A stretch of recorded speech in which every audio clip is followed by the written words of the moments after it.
my fellow classmates.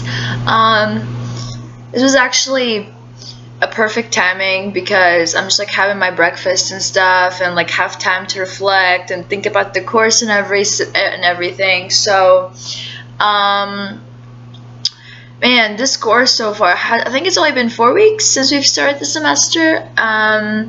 I actually, whenever we have to do assignments for the class, one of the things that I realized about myself that I started doing was reading the textbook and actually reading it, because there's actually a lot of interesting psychological and sociological things in that textbook, like I guess how communication can affect other people, and how what we say really matters. And a lot of times I think as human beings we tend to just say whatever's on my mind without going through a filter.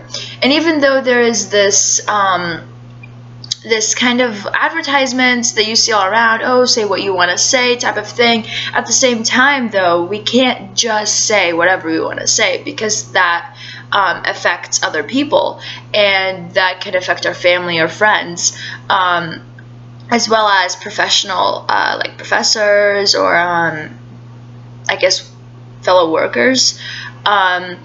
So that's one of the biggest things I become more conscious of, I guess, as the semester has began.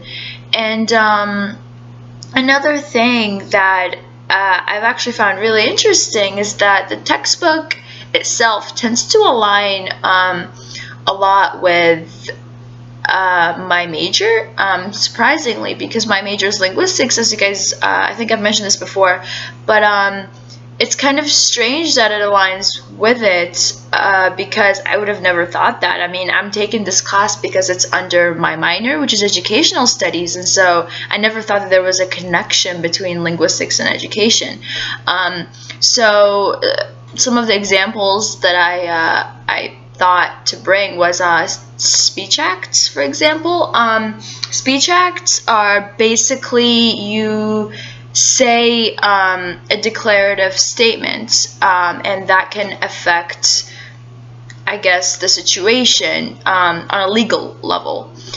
So, for example, if you're in a courtroom and the judge says, "I hereby declare this man guilty," that is a speech act. You're saying it, but it also has actual worldly influence, and it's a legal statement.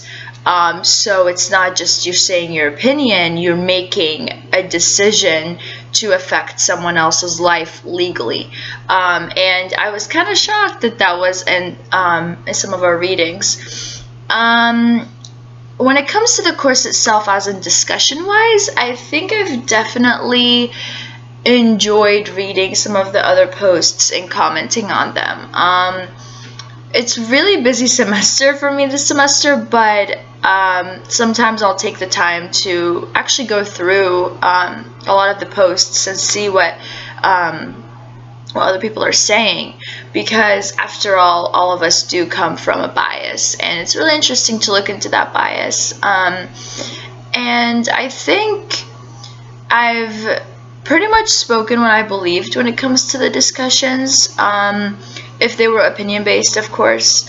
So I don't think I've ever had a problem with that. And I guess you guys, my fellow classmates, have always been supportive, and I don't think you've ever said anything to kind of push out my opinion, which is really nice. I mean, you can, challenge my opinion. That's totally fine. It's actually a good thing. But you've never done anything that would to kind of push away what I said. But yeah, no, this course so far has been really interesting. I think it's also been helpful too, because if I'm actually reading the textbook and the posts and thinking about these critical challenges, then I can apply it in real life. And so, for example, someone says knowledge puffs up, but wisdom doesn't, because wisdom, you get to apply what you know. So there's that. And sorry, I had to take a quick sip. So far, yeah, I think that's all I really have. I'm excited to see what the rest of the semester brings, and how much we're going to be learning. But yeah, thank you. Bye.